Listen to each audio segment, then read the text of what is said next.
Jasne, ja som osobne toho názoru, že tých rozhodcov by trebalo vymeniť za mladších, práve kvôli tomu, že tí mladší si pamätajú, aké to je súťažiť, ako je to byť podcenený v prípade, že majú dobrú formu, ale je to môj osobný názor. Dobre si povedal, rozhodovať budú kompetentní, uvidíme, ako rozhodnú. Poďme k tomu Peťovi Kováčovi, páči sa mi tvoj názor, že vlastne trošku popracovať a posunúť sa do profi. Myslím, že tak to bolo aj v tomto roku vymyslené, že ukázať sa na FIBO, na tej amatérskej súťaži v Esene.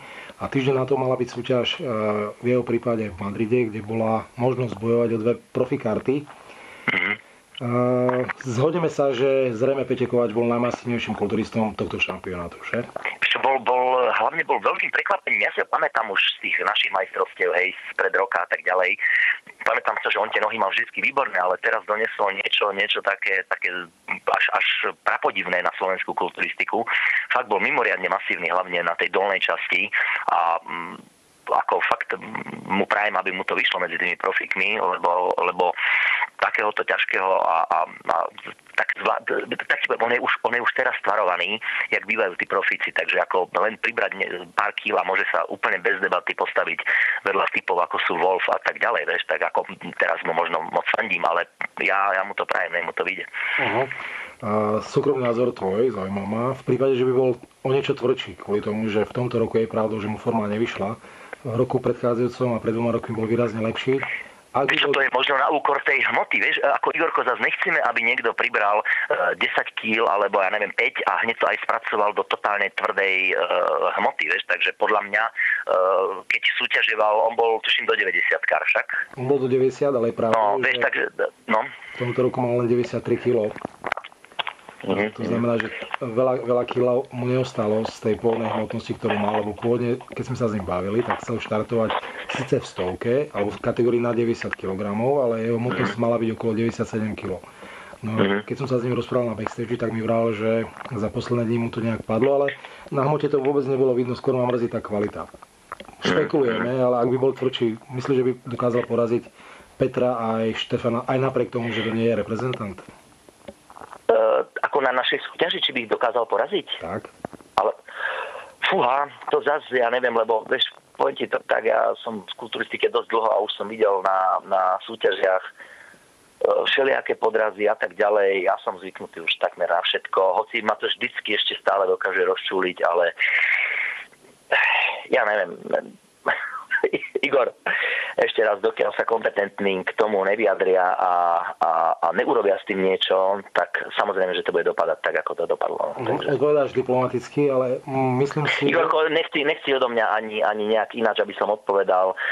Ty snáď poznáš môj súkromný názor, ale bohužiaľ musím ti odpovedať takto. Jasne, ja ťa nebudem ďalej tlačiť, ale zhodneme sa, že je najvyšší čas, aby sa zmenil spôsob rozhodovania. Kvôli tomu, že v rámci IBB sa rozhoduje iným spôsobom ako na Slovensku. Áno, už sme sa o tom rozprávali. Aj Laco, aj Milan a tak ďalej a urobí sa niečo vlastne s tými vyvolávačkami, hej, tak jak to bolo kedysi, hej, prvá peťka, druhá peťka, ak bude na pódiu toľko ľudí, tak aj tretia peťka po prípade, alebo potom už len po doplnenie do tej 15 alebo 12 podľa toho, na akej sme súťaži a tak ďalej, takže uvidíme, no. Aj to zrýchli súťaž, zabráni sa tam nejakým špekulatívnym vyvolávačkám a ovplyvňovaní rozhodcom číslo 1, potom ostatných a tak ďalej, lebo väčšinou to je tak, že menej skúsený rozhodca zopakuje poväčšinou to, čo urobil rozhodca číslo 1. Ježiša, keď ten vyťahol chlapca, ktorý sa mi ešte tak moc nezdá, ale do prvej peťky, tak asi, že je dobrý. A pritom tam sa môže kľudne diať nejaký podvod, takže neviem, no. Opäť kompetentný rozhoduje. Ja iba pripomínam našim poslucháčom, že ako sa to rozhoduje v rámci IBB, tých medzinárodných súťaží, rozhodca, a ten hlavný rozhodca v žiadnom prípade nestojí na pódiu, na pódiu stojí nejaký asistent. Hlavný rozhodca aj z môjho pohľadu má byť za rozhodcovským stolíkom. Je to ten rozhodujúci rozhodca, ku ktorému sa schádzajú všetky listočky od tých bodovacích rozhodcov. To znamená, že prvá vyvoláčka vyzerá nasledovne. Každý bodovací rozhodca napíše svoju 5 alebo 6 na bodovací listok. Listky sa zozbierajú u hlavného rozhodcu, ten spíše, kto koho koľkokrát si chce vyvolať a na základe počtu vyvolávaní vytvorí prvú 5. Tým pádom je jasné, kto je v prvej 5 alebo v prvej 6 a vlastne tí borci automaticky postupujú do finále. Je to korektné? Vlastne hlavný rozhodca je už prvé sito tomu, aby sa zabránilo nejakým vyzdvihovaniam alebo zase zníženiam kvalít pretekárov. Hej? Súhlas. Je to tak. Hej? Je to tak. Takže... A najvyšší čas, aby to prišlo aj na Slovensko, práve kvôli tomu, že u nás sa stále rozhoduje ešte s tým starým spôsobom, ktorý sa zaviedol, myslím, že začiatkom 90. rokov, ale ty si sám pamätáš, že v 80. rokoch, kedy sme ešte súťažili my, tak vlastne aj vtedy sa delila tá súťažná skupina na... Nastúpili, áno, presne tak. Keď nás bolo 15 kategórií, nastúpili sme a urobili, ja neviem, 15, dám to na 12, aby sa to lepšie toto. Urobili 4 trojice. Alebo 3 štvorice, hej. A išla napred najslabšia, potom stredná a potom tá najlepšia. A podľa toho sa bodovalo a podľa toho sa aj nastupovalo na voľné zostavy, respektíve tak sa potom ako... Tak sa hodnotilo, hej. No, však si to pamätáme ešte my, teda starší trošku. Práve, a nemohlo sa stať, že medzi 3-4 špičkovo pripravenými borcami sa zrazu zjavil protekčný z poslednej skupiny, hej. Tak. To, čo sa dneska úplne bežne veľakrát stáva, bohužiaľ, no. Čiže zhodli sme sa, že zatiaľ to rozhodovanie nie je príliš korektné, uvidíme, ako sa zmení.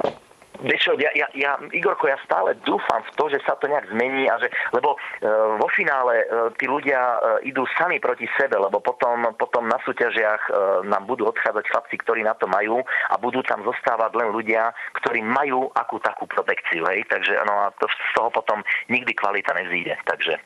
Súhlas. Zhodnoťme nejaký potenciál juniorov aj mužov na majstrovstvách Európy, nejaký odhad.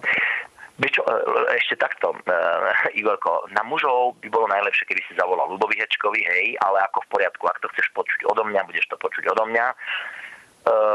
Juniorov, vieš, tak s juniormi to je taký problém teraz, keď tú kategóriu posunuli do 23 rokov,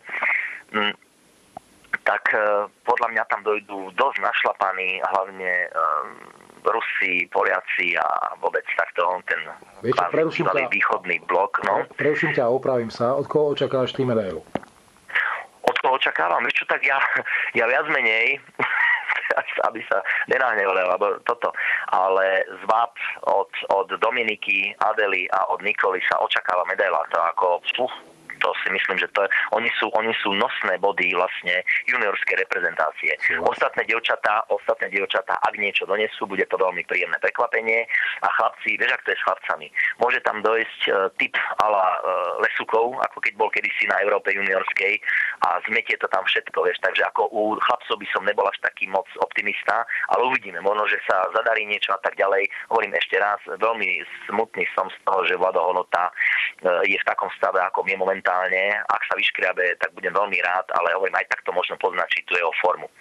No, to sú juniori a čo sa týka mužov, no tak samozrejme starí reprezentanti majú povinnosť buď obhájiť tituly, Pišta, tento... No, Peťo Tatarka, hej, Laco Kuzder a to je asi všetko.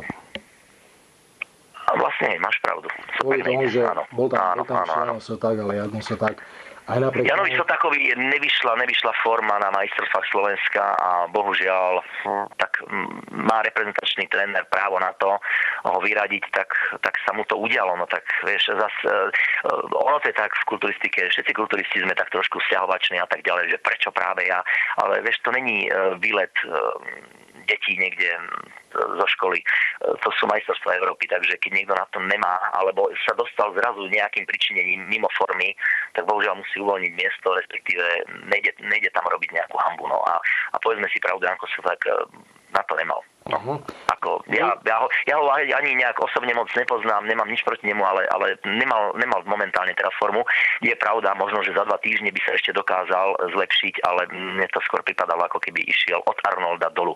Nie, ešte hore.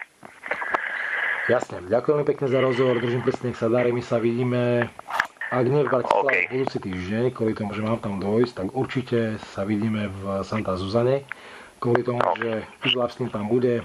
Prajem všetko dobré, nech sa darí. No Igorko, ďakujem ti a hovorím, nech tento rozhovor ľudia berú tak, že som ani sa nikoho nechcel dotknúť, len som sa snažil normálne, objektívne zhodnotiť a respektíve informovať ľudí o tom, kto ide a v akej forme. Ďakujem. Myslím, že ľudia to pochopili. Prajem príjemné. Ahoj, čau. Ahoj.